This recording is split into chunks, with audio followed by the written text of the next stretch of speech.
Keep walking. Life is what happens between you and your destination. And for those who see the possibilities,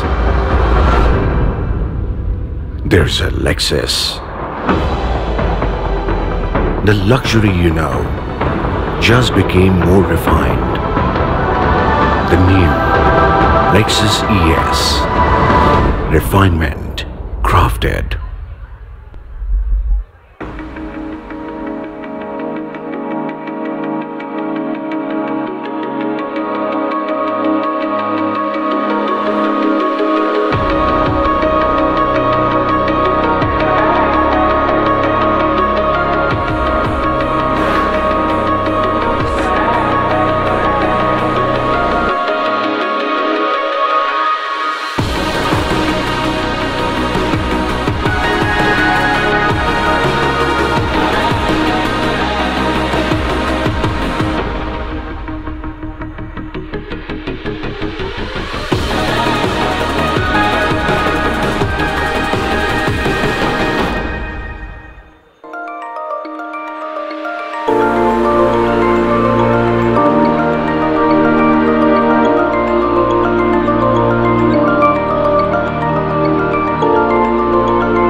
Know how to catch attention with just a gaze.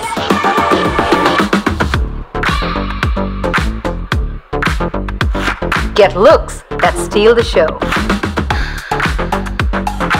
Speak volumes without saying a word.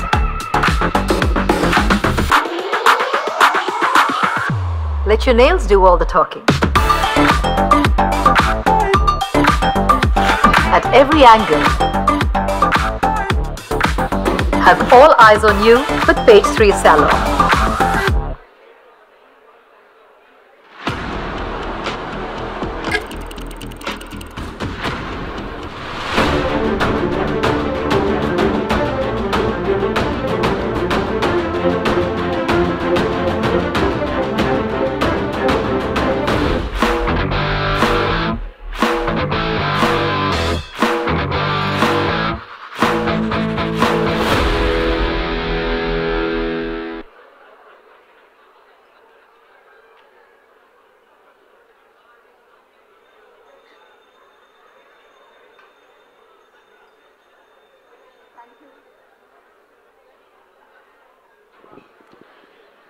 Thank you for coming back in so diligently. That's what makes it wonderful to be here in Chennai.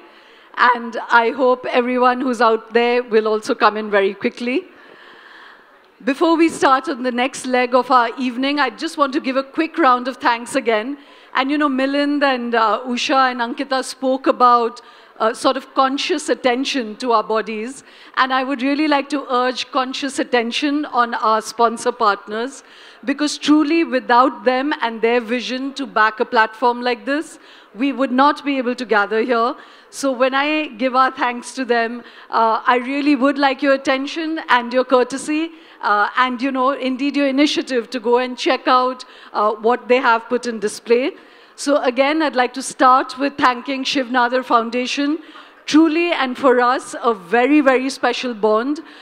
They've supported Ignition from the seed, and they also support Synapse, which is a big conference that we do in February 22nd and 23rd of February. I'd urge you to put it on your calendar. But Shiv Nadar Foundation believes in an idea, and when they have given something conscious attention, they're in for the whole long run, you know, the ultra mile. So a big applause to Shiv Nadar Foundation. I'd also like to thank Johnny Walker, and again, it's not just what's keeping people out and keeping us all excited, but again, they stand for certain values, like I said, of tenacity, vision, and you know, transformation. And the idea of keep walking, keep moving, they stand for that. We are very, very happy and privileged to have Lexus as our partners. Again, a symbol of luxury. And just for, I'm again going to ask for your attention because I don't want to thank them. I'm going to just pause till you, you know, give your attention. Because really thanking the partners is not just a you know, function of something that one is just doing out of courtesy, but genuine gratitude. And Lexus has a car which is an electric hybrid with low transmission. They've got a car out there. I would urge you to go and look at their exquisite craftsmanship. You know, it's wonderful to have them here as partners. We have Vumadi Bangaru Jewelers. I'm a living sort of embodiment of their capacity, of their beautiful jewelry to transform someone from the most casual and unconscious dresser into something that I'm very proud to wear right now. So please do have a look at their diamond, gold, and silver jewelry. They've been around for 6 generations. We'd like to thank Apollo One. You know, again, a wonderful partner. We heard Dr. talk about the decadal awareness and consciousness we must have about health and preventive screening. So wonderful to have Apollo as partners. We have Page 3, the high end of grooming. And again, it's about self-love and sort of connection with the self. Brand Avatar, our partners, Hemu Ramaya and our own team at Lucid Lines, and Aditya Puri, you know, absolutely my steadfast partner in all undertakings. So big thank you to everybody.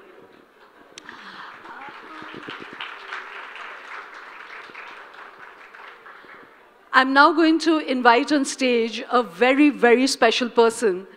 When we were talking about this connection with our inner selves and with our bodies, we still need a band of people, very often underappreciated band of people, who keep our connection with democracy alive and the connection with the spirit of us as citizens of India alive.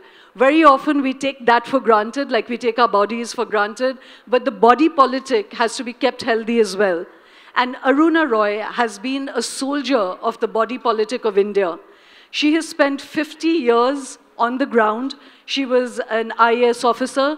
That could have been the equivalent of a very privileged and cushioned life. But she chose to throw that up and go to Rajasthan to live a life that would be in true service of the people and even more deeply in true service of the Constitution, to deepen the roots of democracy, to create the right to information, the right to food, the Narega Act, which kept India somewhat safe, the most fragile end of our country, almost 70%. We saw the, you know, one can call them the precariat, the informal workers who we saw on the roads.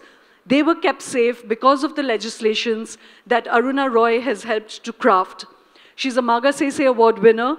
But interestingly, even that recognition is something that she would eschew in the idea of the collective. So it's very, very special to have Aruna Roy here today. She's written a memoir called The Personal is Political, and she has really proved that with an embodiment of her life. You know, she's given her life to what is the political framework of democracy. So ladies and gentlemen, please join me in welcoming Aruna Roy.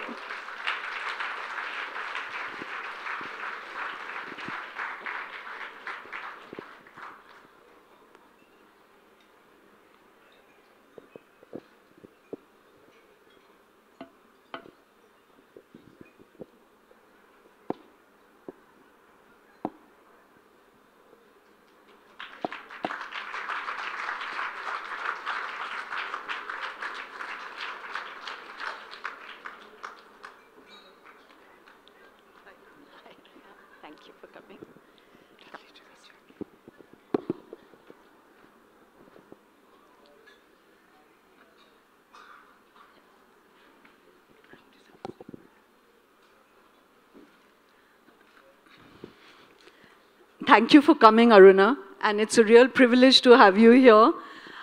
Is the light bothering you? Ravi, can you just turn the light down a little bit? You know, Aruna, as I was saying, Milind and Usha and Ankita were talking about the spirit connection with connection with the body. You have really kept our connection with the spirit alive, you know, the spirit of freedom and the spirit of constitutionalism. But I wanted to ask you, you've written a book called The Personal is Political, and I want to start with the personal before going into your large public canvas of work. What moved you to give up a job in the IAS and go into the really dusty hinterlands of Rajasthan to a place that was alien to you and to set down roots over there where you have now spent 50 years of your life, you know? These questions are very difficult, but anyway, let me try. Why did I get into the IAS, first shot? I thought that it would be a service that would let me help me get to the poorest of the poor, reach the villages, the remote villages, and try and do something for the kind of poverty, hunger, and deprivation that we see in India. My husband, Bankar, who also studied with me, but who started an NGO called the Barefoot College, had started working because he had gone to Bihar and he had seen the Bihar famine. 1966. 1965. And it really troubled him. And he was from the Doon School and St. Stephen's, colleges that don't normally send their students to remote villages to work with the poor. I think it was the year that class of 65 in Delhi University that graduated. And our conversations together as well, because we were committed people. He was from very elite institutions. I was from a good institution which taught me my English, as we can see. In India, if you speak English properly, then you definitely come from privilege. So what happens to us that we don't see the underbelly of India, that we don't see people in the streets, people poor, people hungry, and we always think they're an intrusion in our lives. It's just the converse of it, actually. And I think this concern with what is India, and we were also deeply connected to India's independence movement. We were young people when India got partitioned. We were young people when Gandhi was assassinated. For us, this is not part of history. It's part of our lived experience. So you must understand that when we came to all this work, we didn't actually come from textbooks. We didn't come from only our narrowed down lived experiences. It was a larger vision of India that we inherited. It was so the drive to do something for people. But when I realized when I was in the IAS that actually there are too many barriers between us and the people, there are too many transfers and too much corruption. So these three things put together made me feel that the purpose of joining the IAS would not be served. And I left. And I left to go to an NGO. And Bankar Roy had started the Barefoot College at that time. And I went and joined him. I worked with him for 9 years. And then I left again. And I started what is called the Mazdoor Kisan Shakti Sangathan with Nikhil, who's in the audience, and many other friends. Because it was, to put it very succinctly, I go back again to Gandhiji. And he said there are three kinds of public interface. And he said there is seva, which is service. He said there's nirman, which is development, and sangarsh, which is struggle. And he had all three as part of the Indian independence movement. So if you like, seva was IAS, if you like. It's called the Indian Administrative Service, by the way. It's not called Indian Administration Rulers, you know. It's called Indian Administrative Service. And then I went to Tilonia, where the Barefoot College was located, to build and construct what was called constructive work. How do you develop? How do you develop alternate technology? How do you develop schools? How do you develop all this? But then I found that no matter what you did, ultimately the democratic process beat you. Because whoever got elected to parliament, whoever got elected to the panchayat, whoever was unaccountable and non-transparent, and much of the resources that are yours never reach you. So happened Mazdoor Kisan Shakti Sangathan, which was formed with 100 peasants and workers, and my living standards also gradually diminished, if you like. From Delhi and living in Delhi with the IAS, I went to Tilonia and lived much, much more simply in what is now known as the Barefoot College. But when I went to Devdungri, we lived in a village mud hut. And I wish you had a photograph of it to show everybody. And in that village mud hut, we lived like people around us. And it enabled us to communicate. It made us communicate with them as equals. We understood the problems of the rain, because our roofs leaked with their roofs. There was no question of seeing them from outside and feeling sorry. You knew you were sorry for yourself as well. So the barriers all went. So that is the trajectory that happened. And then I'm now Mazdoor Kisan Shakti Sangathan, the School for Democracy, and many other institutions that have come up now along that are working. And I'm now, fortunately or unfortunately, pushed into writing. And that book, Personal is Political, is a slogan from the feminist movement. Because our personal is our political. We struggle for equality, for equal access to education, equal access to milk, food, all the privileges that are there at home. And they're all political issues. So Personal is Political grew from that extraordinary slogan that's caught the imagination of the world. And I see that there are many books all over the world published with the same title. It's not only me. So it's fired the imagination of women all over the world. And it brings together the composite human being. So this book is about the composite human being. I'll just tell you one thing and then I'll stop.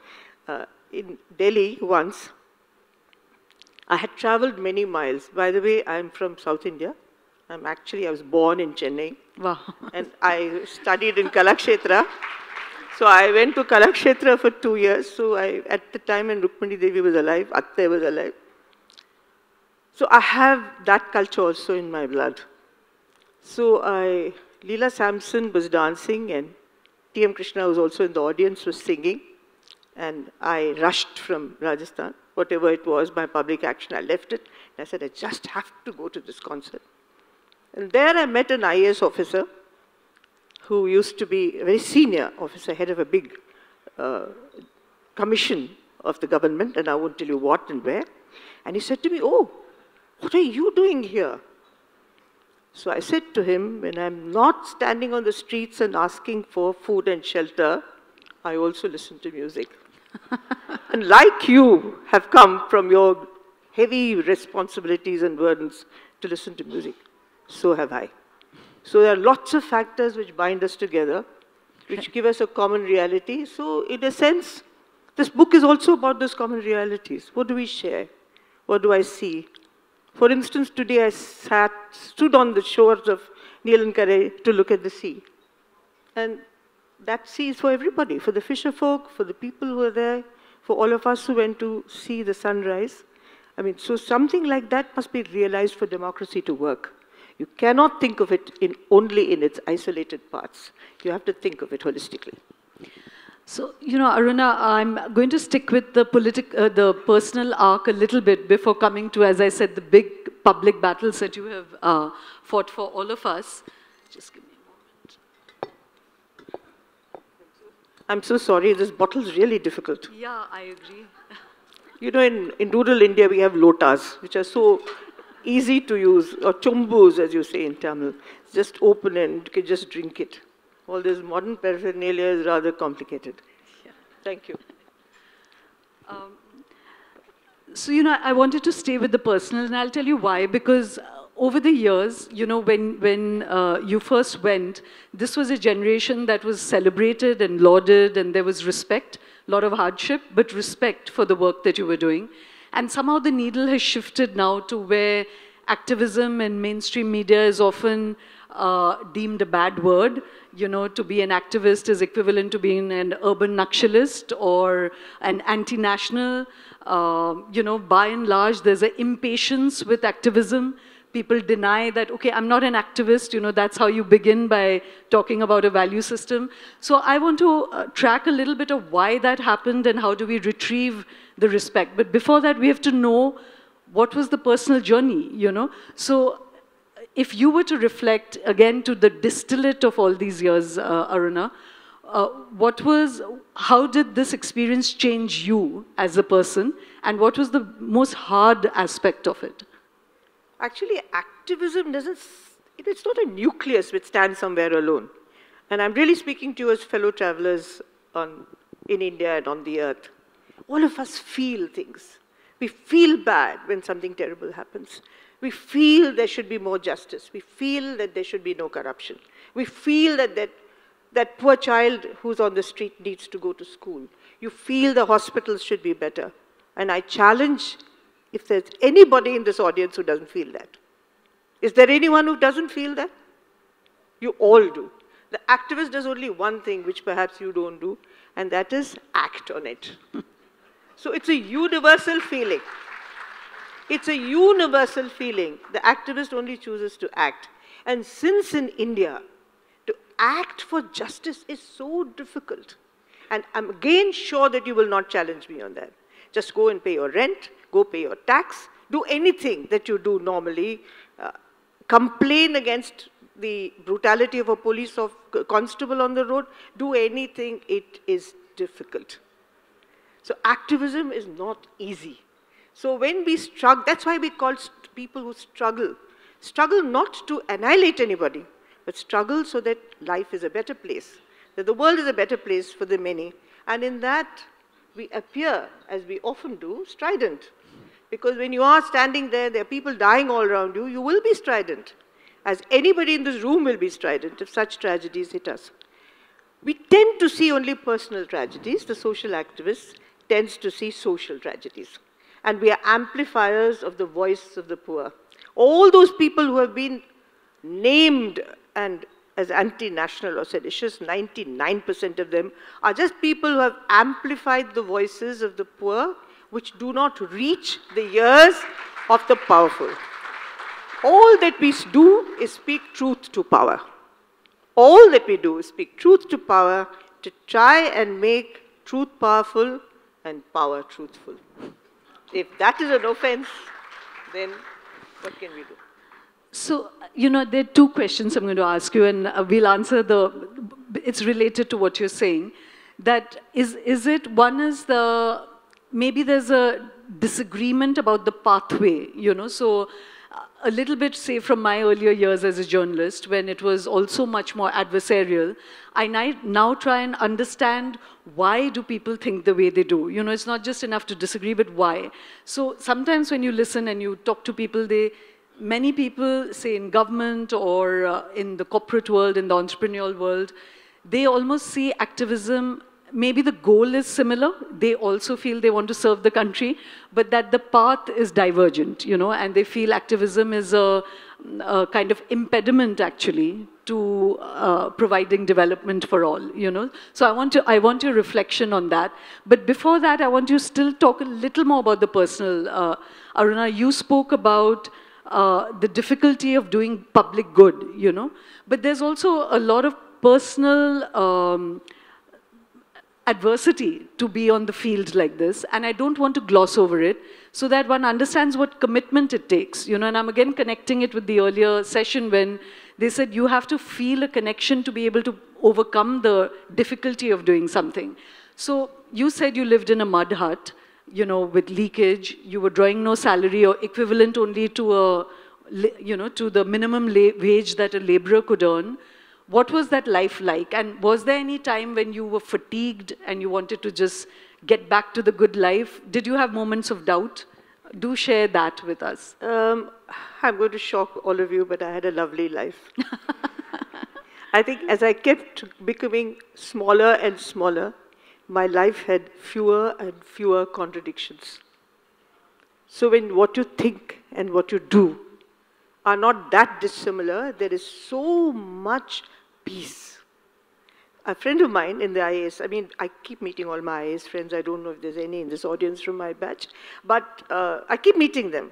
And we had a get-together, and we met as a group, and they said, oh, poor Aruna, she lives so badly, and she's got no savings, she's not that thing, and so on, economically so backward.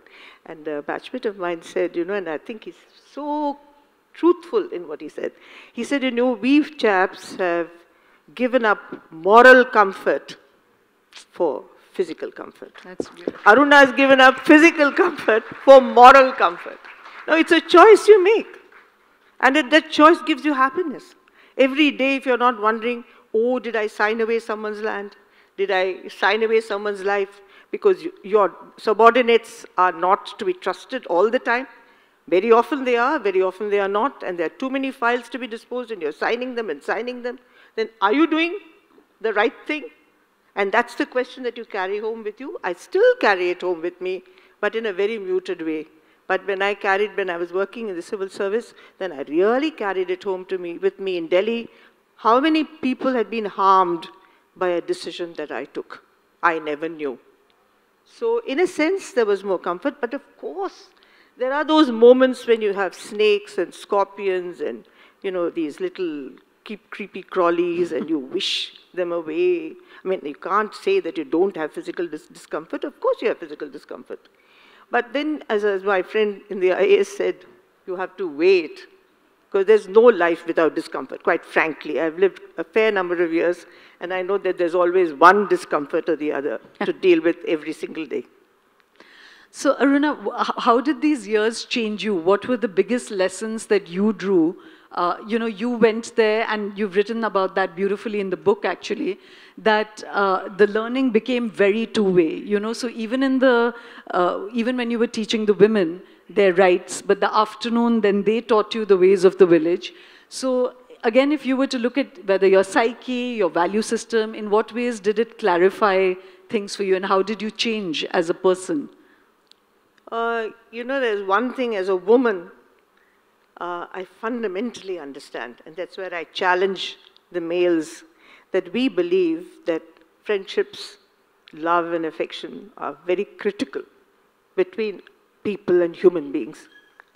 And all the relationships I've had with the hundreds of women I've met in the villages has been firmed up with a great deal of affection. And after that, there have been huge differences. It's not as if life is wonderful. Norti, who was shown in one of these photographs, I call her my guru.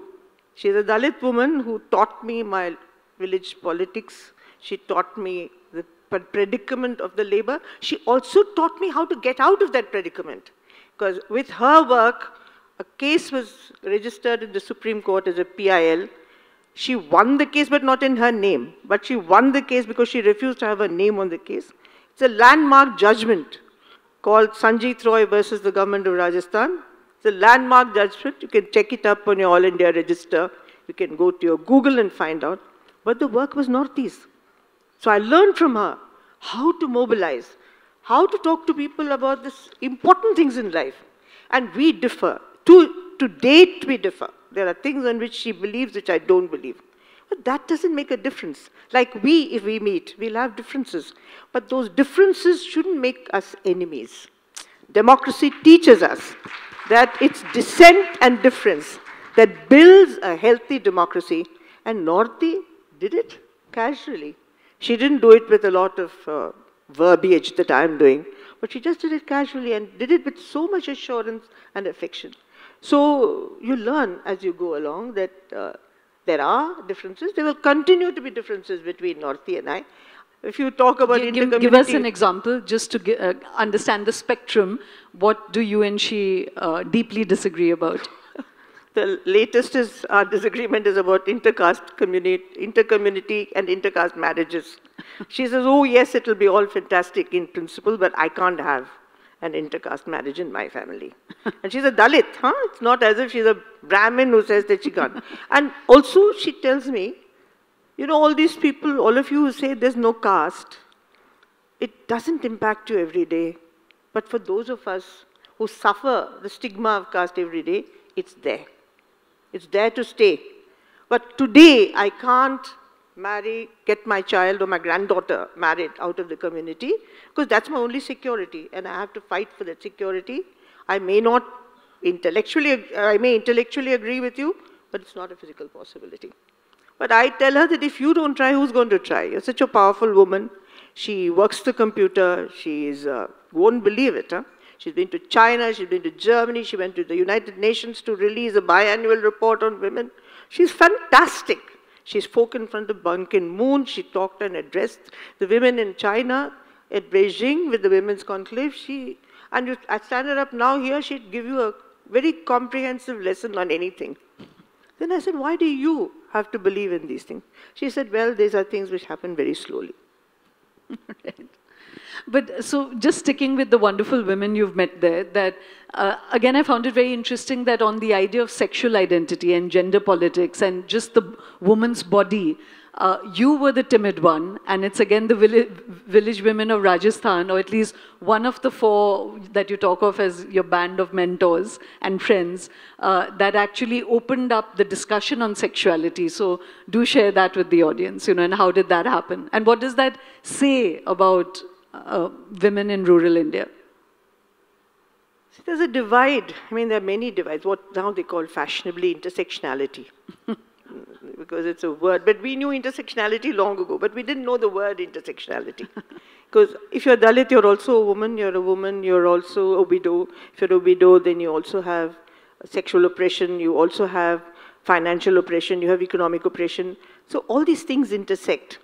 So one of my friends, Bila, she used to always have body jokes, and I used to feel really embarrassed. And I used to say, now that's enough, Bila, you don't have to tell me anymore. Then there was a fantastic book called Our Bodies, Ourselves, brought out by the Boston Collective in the 60s, which really was a revolutionary book for middle-class women, because it talked about our bodies in a manner in which women never, ever talked about it before. I happened to have a copy of that book, and I took it to a training program with women, and I was very worried that they might have very strong reactions to that. They opened the book, and they were completely unfazed by it. They said, oh, so what? We know all this. You don't. You better get educated. But we know everything. And the kinds of things they say and they talk about, completely frank, open, and without any parda, nothing at all. So I've realized that in some ways they have taught us. And there's another, Mangi, a friend of mine, a bunch of professors came and said, oh, you women should not do this, and you should not do that.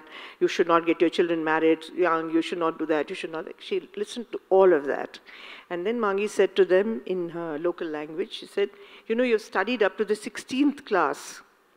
I barely studied up to the 2nd class. So, okay, I'm a villager and I'm untrained and I don't know anything. But she said, well, I agree, we shouldn't get children married before they are 18, but we are compelled to marry them because one child gets married, everyone gets married. The whole lot are married, but they're not sent to their in-laws till later. But you studied till the 14th class.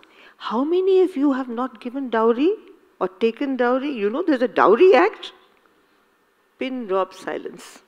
Because everybody had either given or taken a dowry. So this kind of inequality has been rubbed out of my mind. Because when I go there, I think to myself, what is it that I'm not doing right? And what is it that Northi is not doing right or Bila is not doing right? We have to see. So, Aruna, I wanted you to address that question which I asked, and you were talking about how do you arrive at a place where disagreement is not enmity, So now, if you put the shoe on your foot, there's also a lot of scorn that the activist or the left of center world has for those who drive a certain idea of development, say the direct transfer or any of the schemes of the government which is sort of development driven. So there's this big chasm, and as I said, both sides feel that they're doing something good for the country. What would you say to that, about this divergent paths, and how do we reconcile that? What's the middle point? I don't know, because in the last 24 years of India's democracy, there has been the evolution of a platform for discussion and debate.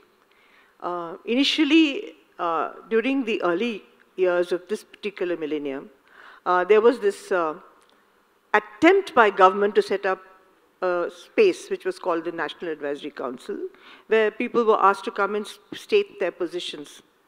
As a result of it, some rights-based laws were passed. The Right to Information Law, for which my organization, Mazdoor Kisan Shakti Sangathan, and I are well known now for the Right to Information Law. which we battled for 11 years on the streets. So anyone passing us by must have been really annoyed, you know, they're stopping the traffic, they're doing this, they're doing that. But we made it great fun. For one thing, all our struggles have been great fun. And we even used the Ramdhun, the Raghupati Raghava Rajaram, to make demands. Used to say Raghupati Raghava Rajaram, Sarkar ko buddhi de Bhagwan. You know. So PM ko akkal de Bhagwan, CM ko buddhi de Bhagwan, Raghupati Raghava Rajaram. So we turned everything round, and we had a chariot of scams, and we had, you know, people mocking the political system, but in a way in which we didn't defile them or abuse them, but bring out what was wrong with the system. So there was always space for dialogue and engagement.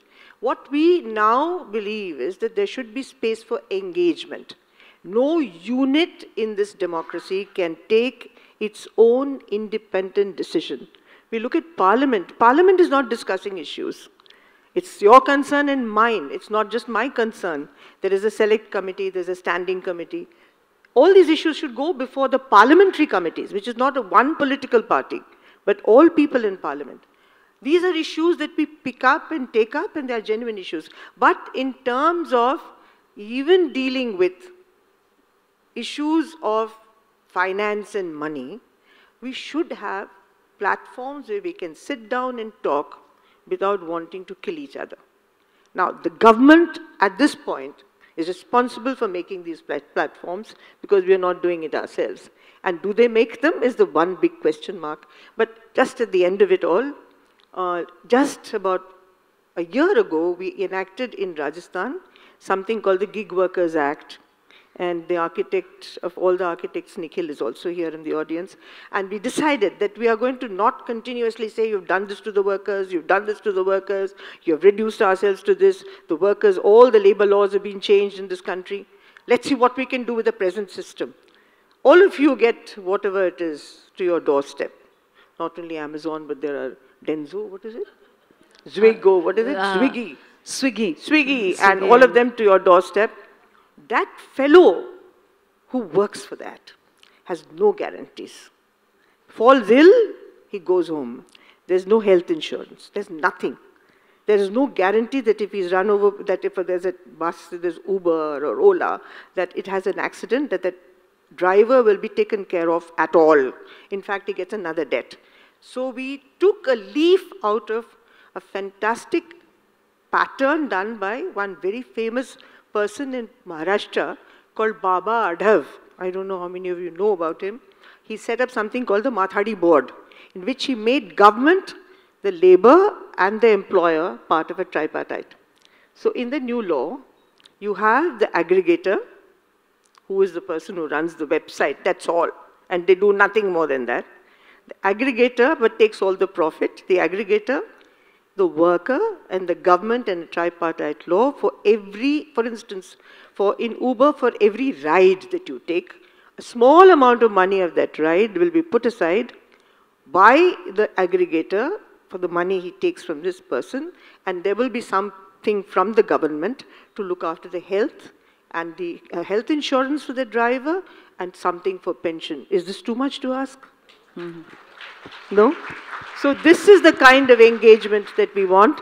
But now in Karnataka, Karnataka government also wanted to enact the same law, but the aggregators have all, grouped themselves into a negative attitude. Then you will tell me I am negative because I say that the law should be passed and we should struggle against it.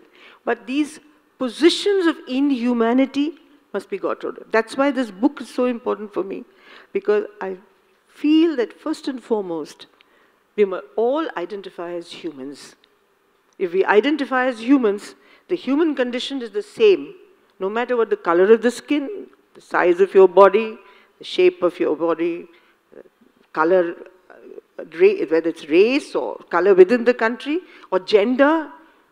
We must think of that humanity, and we must think of the environment and what we are all collectively doing to it, because it's not, you've had tsunamis in Tamil Nadu. You know what happens when the environment is misused and tampered with. So if at that level we all identify and come together as one unit, agree to disagree It's not that difficult, you know. My husband and I have disagreed on so many things, and I'm still married to him. It is not necessary to agree or disagree on everything. I mean, you have some basic principles on which you agree, and that's why the Constitution is so important. You agree with the basic norms of the Constitution, we will be bound together. But for the rest, let's have differences and let's talk about them. So, Aruna, you know, just if you deepen this just one more degree, that you said that there's a kind of language breakdown and you have to reinvigorate the language of activism or to how to get people's imagination. So again, a double-edged question there. Do you think there have been any mistakes with the civil rights movements or with, you know, rights movements in general? Why did people's allegiance or imagination move away from it? Is there any sort of introspection that you think needs to happen? And what did you mean by when you said the new generation's not listening, is not sort of animated by this? And how would you sort of change the language of activism? Did I say that they were not animated? I was reading that in some interviews that you've given elsewhere. No. I think there is, first of all, the fault never lies in one sphere, you know. The picture of an activist, when I was young and left the IAS, I don't know, in Hindi they used to say, "Aap itna tyag karke aaye hain," you know. Tyag, I used to say, "Nahi, there is no tyag." They almost made me into some kind of a later day saint, you know, because I'd left the IAS. And I said, no, this is nothing of the sort. I've done it for my own sake, for my ethics, for my morality, that I've left the IAS. I'm no saint. So from being a saint, now I am an Andolan Jivi, which is a parasite which feeds on just struggle. This big curve did not happen with just one group. It happened because of the ability of the media, and the social media in particular, and power in general, to make us look as if we were anti-national so that we could be got rid of. And there is no opposition to anything.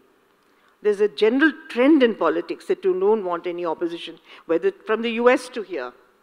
So that's their fault. Our fault is that we have not sat down to find out why we appear self-righteous when we are not.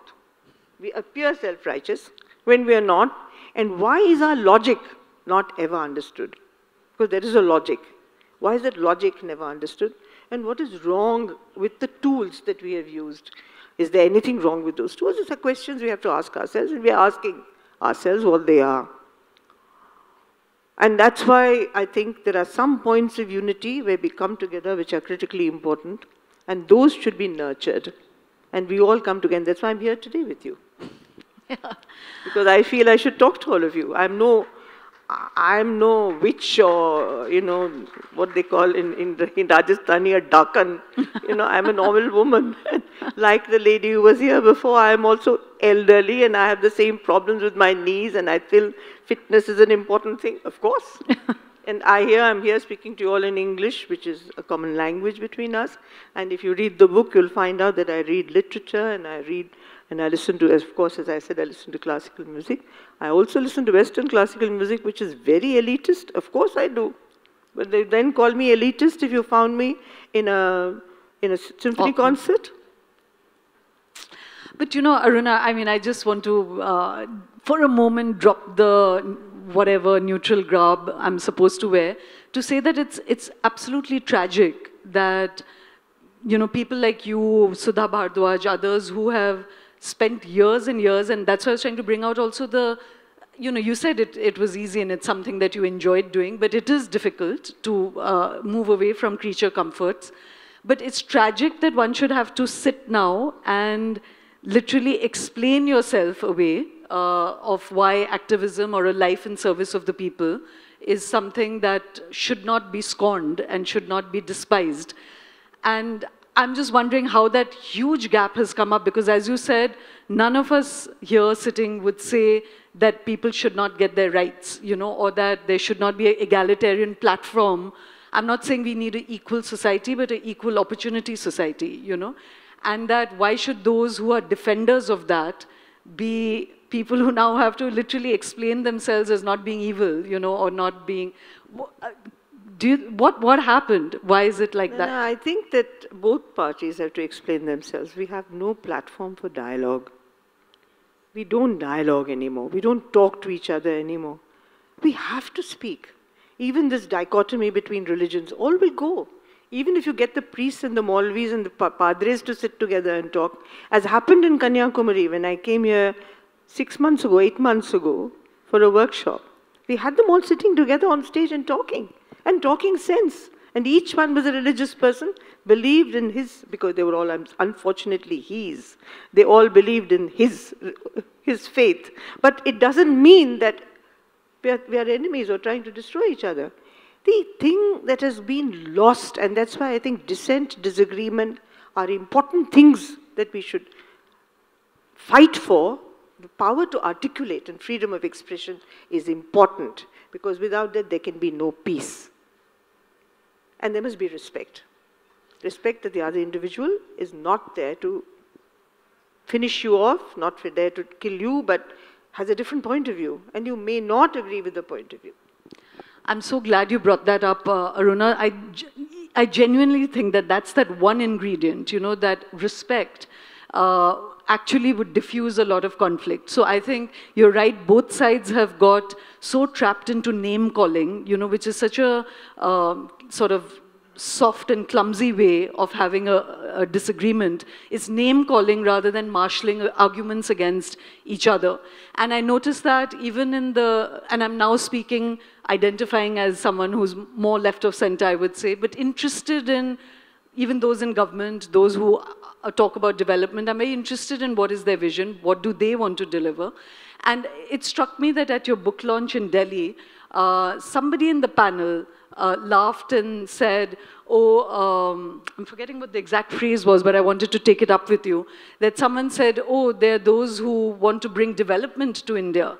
And the audience started to laugh, you know. So this word development has become very contentious. So could you talk about it from, if you were talking to someone who you're opposed to, what is their idea of development, what's yours? I know in 2 minutes. In 2 minutes it's impossible. So I think I will abstain, but let me just say that we must talk. I won't do you're doing a reporter's trick on me, giving me 2 minutes to condense what is a very, very complex issue, and I won't fall into the trap. But I'll just say that you must talk. First, create that platform. Create that sense of equality and give dignity to all people. And then you will be able to talk. And if we don't give that, development, even we are called development walas. We are called, all of us have got labels stuck on us. So let's remove the labels and let's look at the hard facts. Let's look at what's going to happen. Let's look at the environment. Let's look at resources. Let's look at debt. Let's look at just basic nutrition. And unemployment is huge. Huge. For one post of a peon in UP, hundreds, I think thousands of people applied, including PhDs. So now, if this is the condition of rural India, and there is very, very high unemployment, it's going to be very, very difficult for this country to pull on. And in fact, if you look at the numbers of people, and now agriculture is also on the wane. It was our biggest employer after these 3 farming laws came, and also because of the way younger people now want to move away from agriculture. What are you going to give our young people? You have to give them some employment. And the state has a role, and the state must understand that it has a role and define what it is. Thank you very much, Aruna. Just a last request. Yes. In this coming together that you talked about, how many of you think that the RTI was a good thing for this country? You all think so. So now, the municipality of Biawar, the city where the original struggle began, which is now become a district. So when they became a district, the first thing they said was, we are very proud of the fact that the city of Biawar, which has now become district of Biawar, has given RTI to India. We have given it to India. And there was a plaque that you showed just as one of the slides. They put it up in the central marketplace, and this municipality is BJP, it's the main party in power, and Congress. And we oppose the BJP politically on many issues. But that municipality unanimously said that there must be a right to information museum set up by this district. And it's going to be the first in the world. Now, when that happens, you touch upon some core values in individuals which go beyond party lines, which go beyond your limited ambitions, and you see the country as a whole, and you see something that benefits everybody. And if you are pious, then you will say Punya ka kaam hai in Hindi. And if you think you're a rights-based individual, you will say it's a fundamental right. It's a right that's the fundamental right, the most fundamental of most fundamental rights in the Constitution. If you are suffering, you will say it gives me the right to question. It's changed the culture of India from a quiescent culture to a questioning culture. It has also acted in distributing and redistributing power. It's made us talk power, to talk strength to power, question power. Now, if that is not a unifying factor, what is? And we are RTI activists. Now, when you see me as an RTI activist, you will have one point of view. When you see me as something else, you have another point of view. But it's the same individual. And thank you so much, Aruna. We could keep talking because there's so many issues, you know, the nature of the state. I would have loved to talk with you about that. But particularly, and I'm so glad you focused on the right to information, because we're living in a time where governments across the board, certainly the central government, but you know, every state government has been trying to dilute the right to information. And we're all sitting by quiescently watching that happen, you know. So even the space to protest is now one of convenience. And, you know, no longer Jantar Mantar, go to Ram Leela grounds, move away, don't disturb traffic. But unless we are inconvenienced, and as you said, like discomfort, how do you draw attention to other people's problems? So, you know, I just want to salute you, because I think the fact that so many people bear discomfort on our behalf is a huge thing, you know, and it keeps us all safe. So a big salute to you. And the Narega, you know, there's so much resistance to it, and there are economic arguments against it. But like you said, come down to the basics. That do fellow citizens deserve that basic wages of life or not? And so many of you have fought to create that. So thank you very much for the book, for being here. Thank you.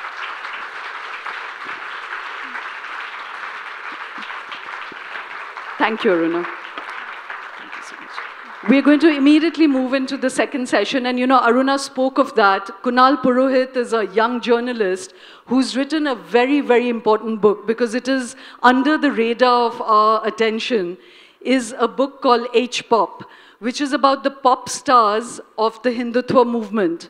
Poetry, music, publishing, story writing, YouTube channels that are weaponized to create a certain kind of fabric and mood in the country. And this is done through popular mediums. It's not through overt political power, and that's what makes it so powerful. As Aruna said, you know, can the two religions come together to speak outside of these stereotyped frameworks? And Kunal Purohit has written a very, very humanizing book where he's looked at three people who have a certain vision and then are perpetuating it to millions of others. This is a world that is outside of our usual radar of attention, and that makes it a very, very urgent book. And so to listen to his experience of tracking this story, ladies and gentlemen, please welcome on stage Kunal Purohit.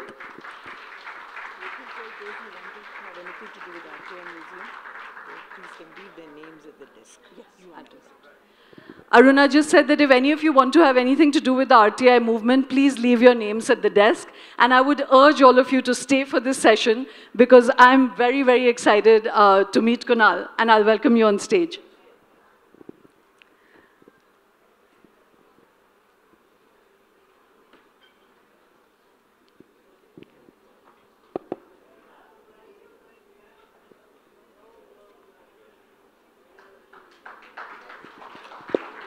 Hi, thank you for being here. Kunal, thank you so much for being here. And you know, as I said, your book was hugely eye-opening for me as well. There's this whole subculture that none of us are really tuned into. So you've picked on 3 characters, and I'd like you to take the audience through that. But first, again, the pivotal question. You know, you're a journalist, you're mapping the news of the day. How did this book come into sort of your imagination? How did you think of doing the book? What was that pivotal incident? Thank you, Shoma. Thank you, all of you, for being here. I hear that in Chennai, the graveyard shift starts after 8 p.m. or so. So it's great that I still see so many faces in the audience. Look, Shoma, I mean, as a journalist, I've been tracking hate crimes and generally the rhetoric around religious hate for a while now.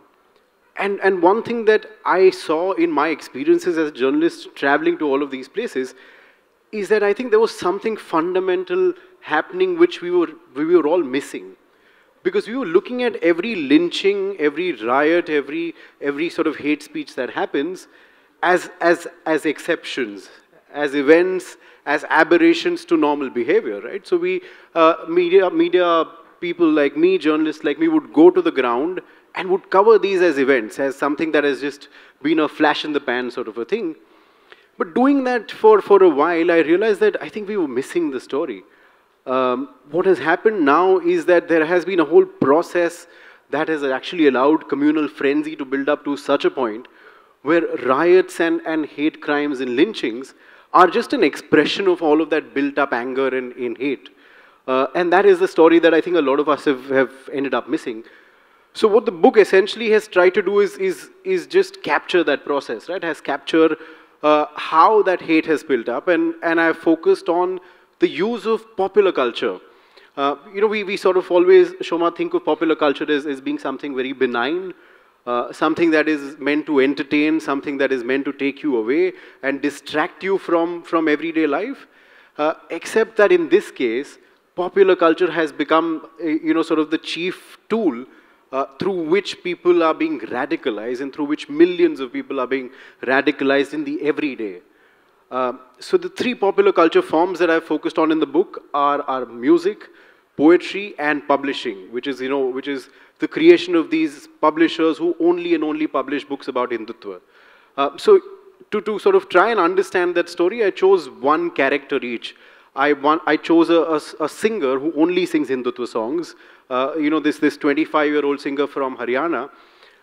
For the poetry part of it, I choose this young poet from Lucknow, and he only does poetry around Hindutva issues. And the third part is the publisher, and I've again sort of looked at this person from Delhi who used to be a journalist, by the way, and then has decided that his full-time work has to be to bring out books that continuously talk about Hindutva. And all of these 3 people, Shoma, what they do is they're not just looking at things happening in the now. The idea is to create a narrative around Hindutva in the way that you start from the past, So you re-look at historical characters like Gandhi and Nehru and so on. You re-look at historical events like the partition, like the Khilafat movement, like the freedom struggle, and you reimagine it in the Hindutva light. So Gandhi, for instance, becomes, a lodestar of sorts for a lot of a lot of sort of poetry, a lot of music, a lot of books and literature, which castigate him and glorify his assassination. And then they sort of say that he was a Muslim stooge. He was always, in favor of Pakistan, never about India. So the past is one aspect, the present is another. And then in the present, they're constantly trying to find ways to push and stoke anger and hate against Muslims, against Christians, against, as Aruna said, against Andolan Jivis, against the activists. And they're trying to reimagine the future that all of you must want. The future of India being a Hindu Rashtra. The future of India being Muslim and minority-less. So these are the broad sort of gamuts in which Hindutva pop exists, and essentially this is what the book is trying to sort of track down. So, you did not meet them as a sting investigator or a sting journalist, but you were actually tracking their story over several years, and they knew that you were going to write a book. So, again, talking about that human connection, how did that form? And tell us how you made a relationship with these people, and what was your own personal reaction to these people, you know? Yeah, so, Aruna said something very interesting about the dialogue, right? The dialogue breaking down. And I think one reason why that has happened is also because journalists like us have stopped engaging in trying to break down what is happening across us. I think some of us have been guilty of playing into our own biases so much that we now no longer want to report on people we don't agree with. And then unfortunately, liberal politics in this country has fallen into the trap of not engaging and not wanting to engage with anything that sounds different from their value set. Thankfully, journalism doesn't allow you the luxury, right? It doesn't allow you to say, I'm not going to bother about reporting on people whose values I don't share, or whose political ideologies are different from mine. I think now more than ever, Shoma, journalists like us have to be out there having dialogues like these, having conversations, or just reporting deeply on what a broad section of society is saying. Why are they saying what they're saying? And then, look, I mean, it's a very, very delicate time for the country, and I think it's possibly the most dangerous phase for the country in terms of communalism, because all of these years we've seen different phases of communalism. We've seen the big riot phase, right, where a big riot would happen and it would polarize people for days and months. Then we saw the phase of smaller, lynchings and smaller sort of clashes in the village. What we are now seeing is something way more potent, I would say, and way more dangerous, which is everyday communalism, right? Now, you no longer need a riot, you no longer need, a hate speech, you no longer need a lynching, but on an every single day basis, hate is able to reach you through your WhatsApp, through your social media, and it's easier than ever before to radicalize people. And that's essentially what all of these H-pop stars have also done. They've realized that it's now hate is extremely accessible. All you need to do is sort of click on your phone a few times, and you can listen to songs, you can listen to poetry, which will radicalize you, which will evoke emotions of anger and hate against minorities. So in times like these, Shoma, it's more than important for journalists to go out and to be able to tell people that this is what is happening. Right? In my case, that popular culture can be weaponized and popular culture can be used to actually rile you up and make you hate people who are living next to you. So, it was fascinating. Will you share with the audience that Kavi Singh, the girl who's the singer, she was almost like a constructed identity, and they had her family was living with a Muslim landowner, not a landowner, house owner, who actually did not take rent from her family because they were in difficult financial situations, So that's such an odd anomaly. So do talk about this girl's story, because it was fascinating. And did you warm to her? Did you understand why she was doing what she was doing? Help the audience understand what kind of a figure is a vehicle for this. Right, so, I mean, the book started in 2019, and I ended up spending about 4 years traveling with all of these people. I would go to, smaller concerts, Kavi Sammelans. I would, when Kavi was shooting, for instance, I would go and be with her when she was shooting her music videos, just for me to get a sense of what she's like. And she's a fascinating character. I mean, she's all of 25 or maybe 26 now. Till 2019, she had never sung a song in her life. She used to administer cosmetic treatments in a small parlor in Haryana. And one day her father, who was this very popular Haryanvi, star, and he sort of acts in movies, he sings songs and so on. She's cooking in the kitchen one day, and while she's cooking, she's humming a song, and the father listens to her humming, and then he says, "Oh my God, you can sing. Let's get her into a studio and try and see if she can actually sing a song." Now, that night, they go to the studio right away, and she records a scratch, and he says, "Oh, this is great, we can make it work." What happens after that is, they're trying to figure out what this person's persona should be, right? What should she be like? Should she be singing romantic songs? Should she be singing something else, or devotional, or what? And then they're sitting, and the father and the husband are sitting and charting out her career, right? So they're saying, okay, these are the clothes she'll wear, this is how she'll look, and all of that. And just around then is when if you guys remember, the Pulwama terror attack happens of 2019, right, in February. In that moment, there is a viral poetry that comes onto the phones of Kavi and her father, and the poem is extremely polarizing. Kavi's father senses an opportunity. He says, you know, we were thinking about how to launch her. I think this is the moment to launch her, right? So quickly, they try and create a song out of that poem and get her into a studio and record that song. The song essentially is saying that, guys, look, there has been a Pulwama, there has been a terror attack. You might be angry, you might be outraged, you know, you're deeply hurt that 44 of our paramilitary soldiers have been killed. But, you know, don't blame Pakistan for it. Don't blame terrorists for it.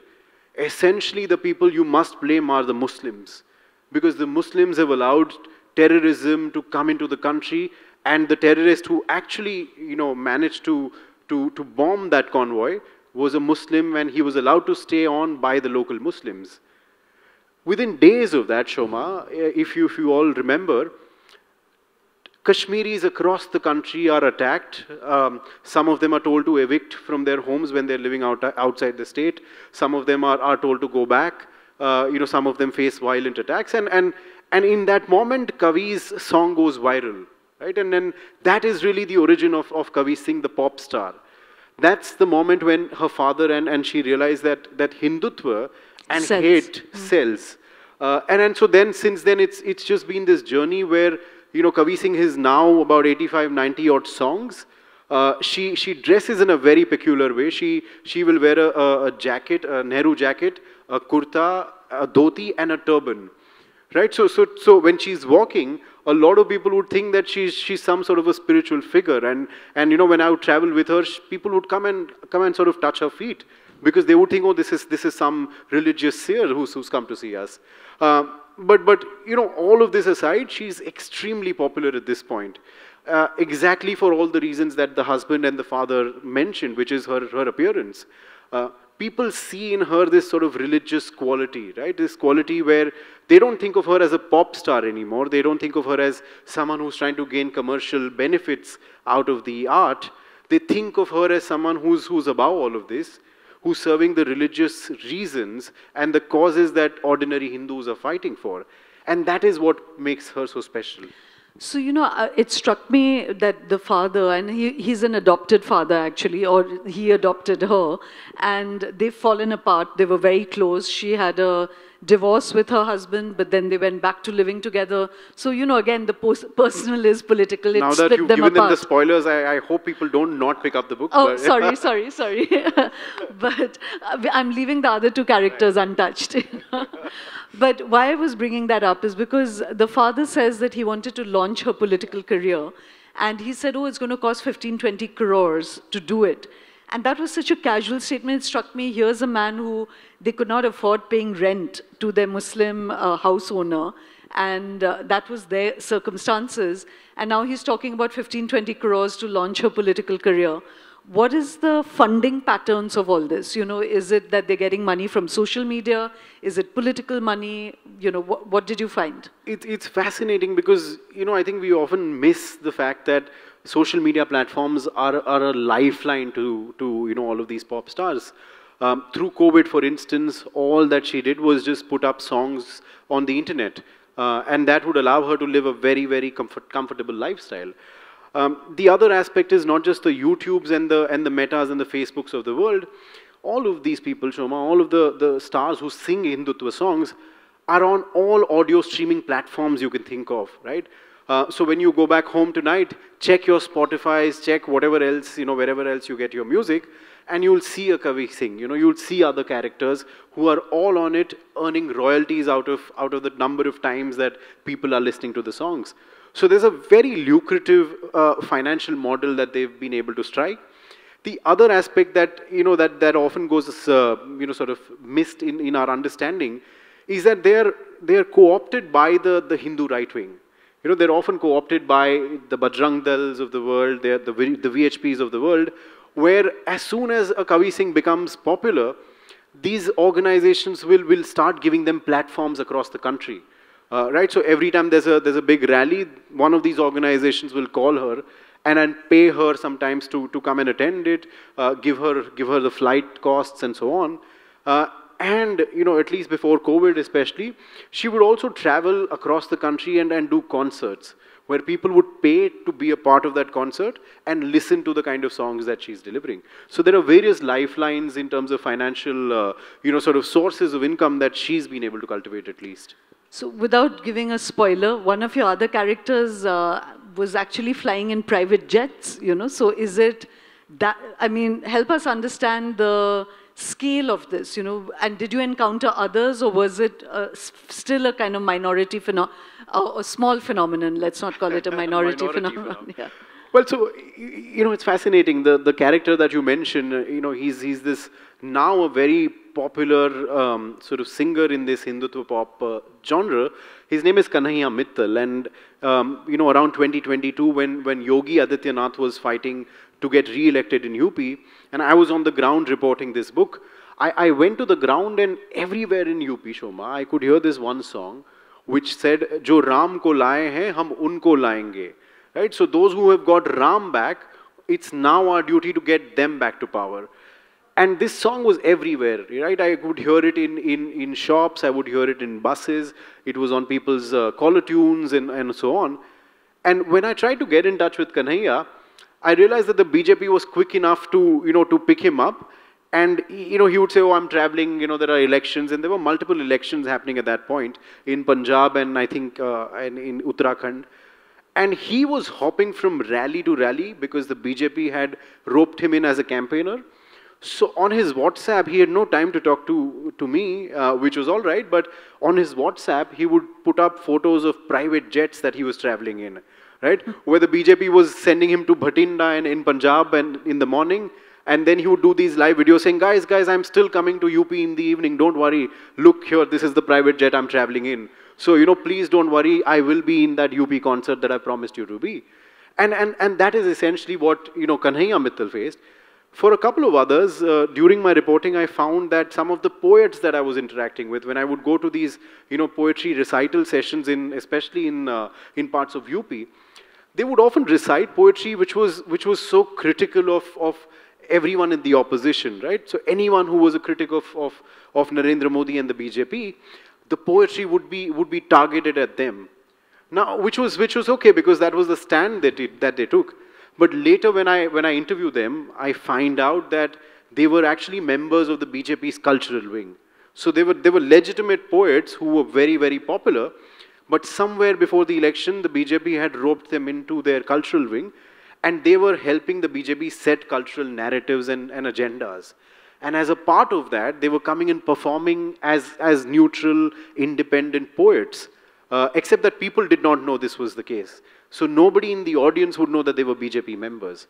Right? So I think the BJP and the Hindu right has mastered the art of being able to use popular culture in ways that it often can't be traced back to, and yet delivers, great amount of success to them. So, your book describes a lot of the texture of all this, and it really is rousing and angering, and, it would heat up the blood in people.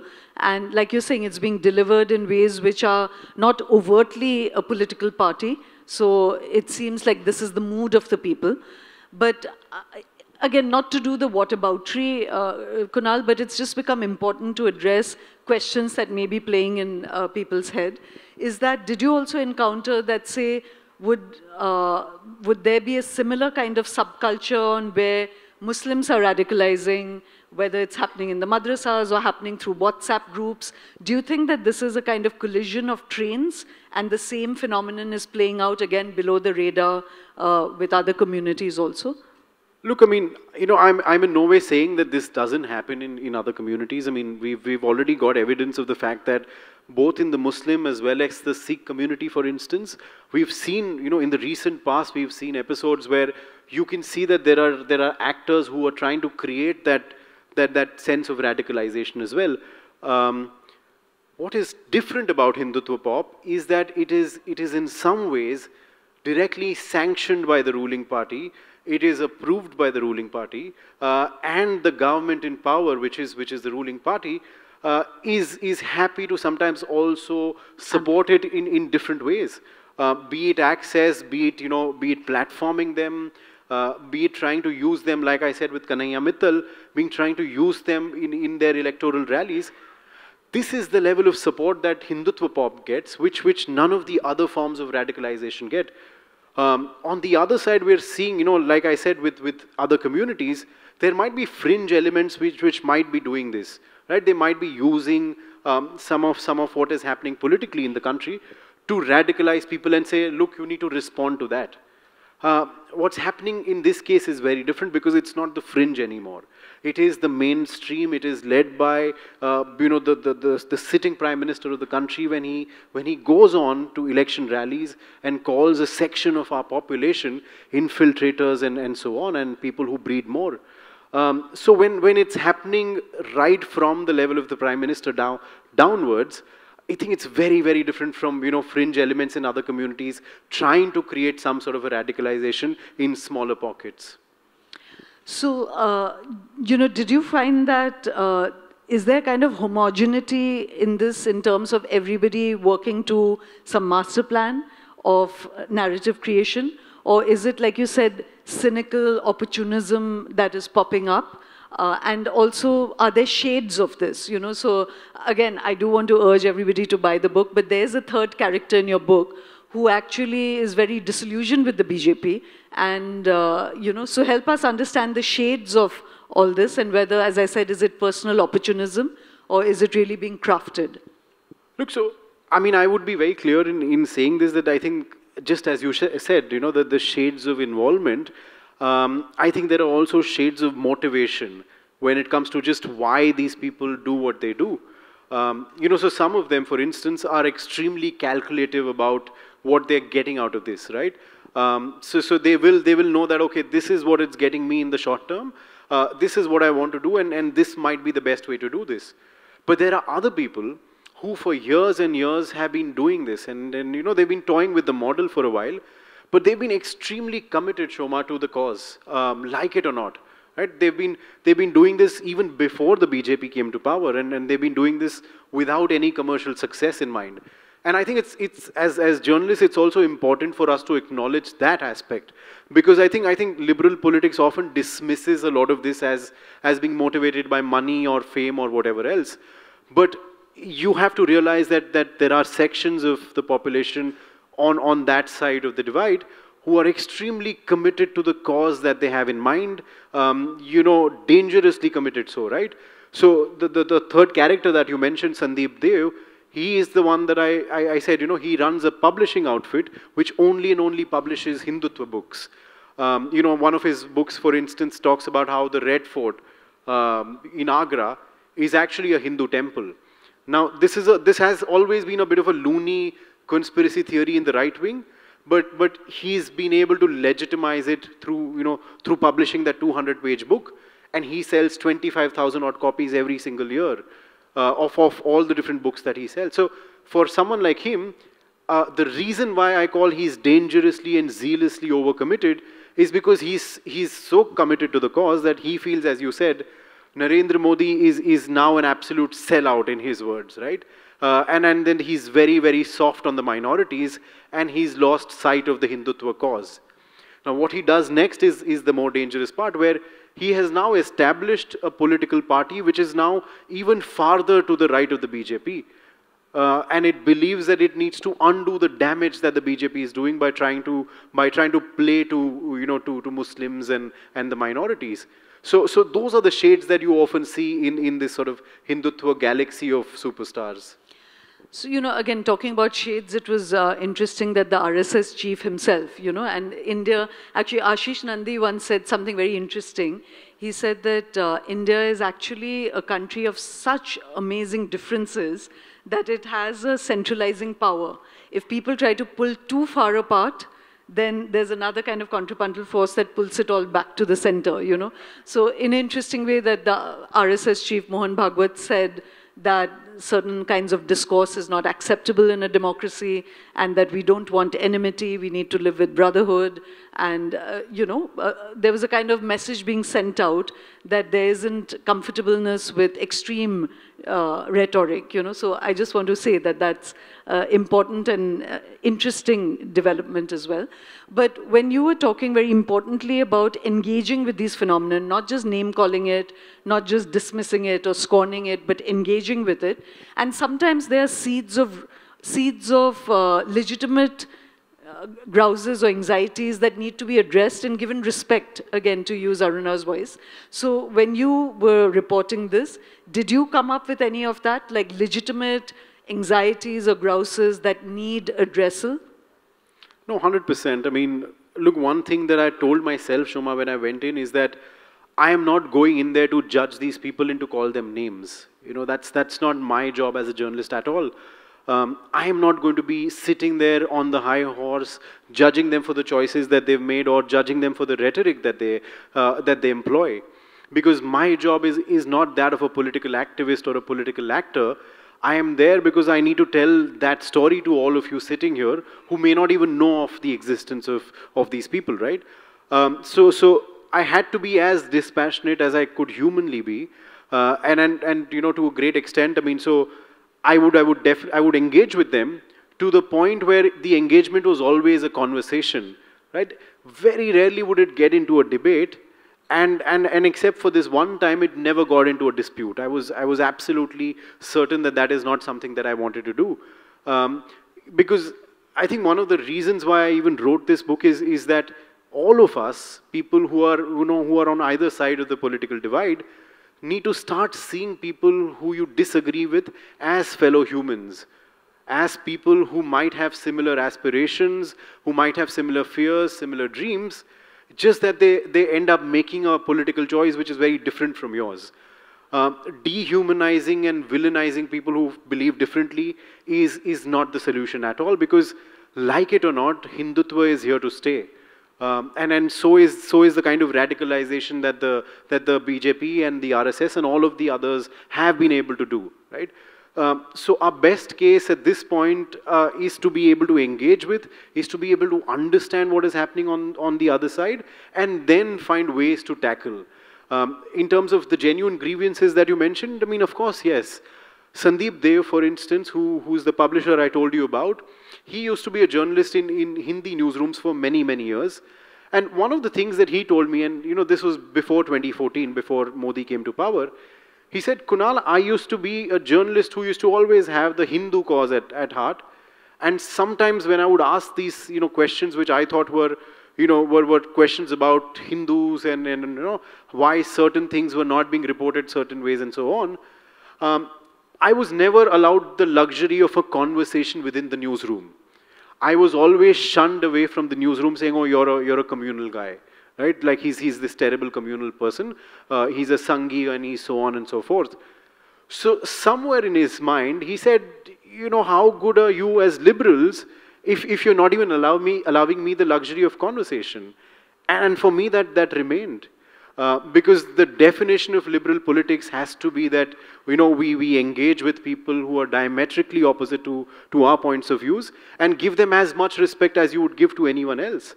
And so, you know, some of these grouses are extremely genuine. Kamal, for instance, the poet, again, he's had a childhood where he's seen things through his own eyes and through his lived experiences, which turned him against Muslims. Now, those experiences, you know, in my view, logically speaking, have nothing to do with the Muslim community. But I think that's where Shoma, you know, liberal education failed him, right? When it failed to tell him that, you know, you shouldn't be judging a whole community of 200 odd million people by the actions of those 2 or 3, 4 people who you've encountered. And so these are conversations that I've carried back, and these are conversations that are going to remain with me, because I feel some of them have you know, genuine grouses that we need to on the liberal side of things reflect on and possibly act on. That's a wonderful note to end on, Kunal. And definitely, you know, I mean, that's also a journey that I've become very conscious of, because whether it's from the Kashmir Pandit issue to triple talaq to, you know, just like to have space where people can just voice their thoughts without being caged into this or that. And, you know, we talked about the danger of calling people Andolan GVs or anti-nationals. And similarly, on the other side, you know, it's such, like I said, lazy shorthand to call someone a Sanghi or a whatever, libtard, and that just closes all conversation, and we're not understanding the phenomenon that is actually happening in people's lives. And like you said, some of it confusion, some of it genuine, some of it constructed, but at the very beginning, it needs engagement, you know, and your book is a huge step in that direction. So thank you for writing it. No, I mean, you know, just one last thing that I do want to say is what the lack of engagement does, right? At the start of the conversation, I told you that this possibly is the most dangerous phase of communalism because it has now reached the individual. It no longer needs a leader to lead you on. It's now the individual that they're directly targeting and radicalizing at an individual level.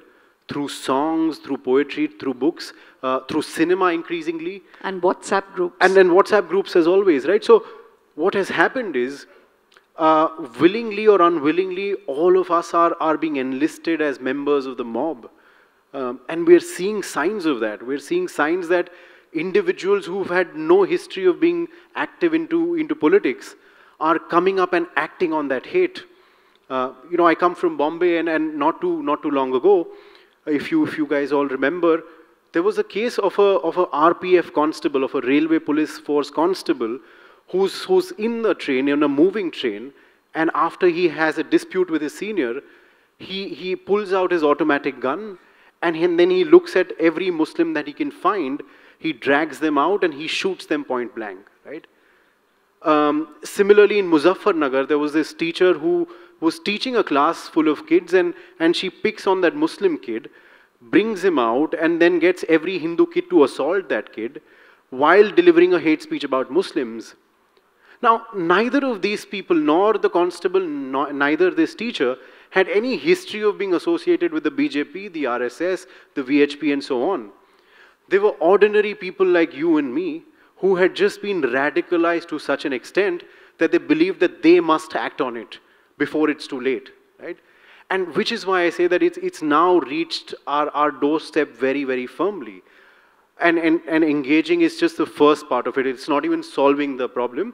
It's just the first part of acknowledging that there is a problem here. And I hope that all of you do that. Thank you.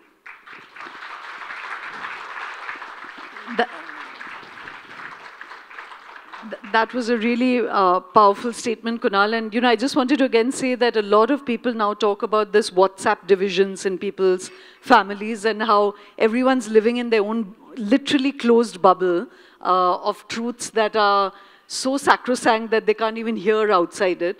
And none of that is rooted in fact, you know. It's truths, but not factual. And parents, brothers, siblings, friends, the divisions are so ordinary and quotidian, you know, like you said, and individual. So your book, as I said, is a big sort of move against this. And the book is outside. Kunal will sign books, so please do buy it. And thank you very much for coming, Kunal. Thank you so much. Thank you so much, guys. Thank you. Look forward to seeing you all again, and thank you very much for being here today. There's drinks and snacks outside, and Kunal's books are out as well.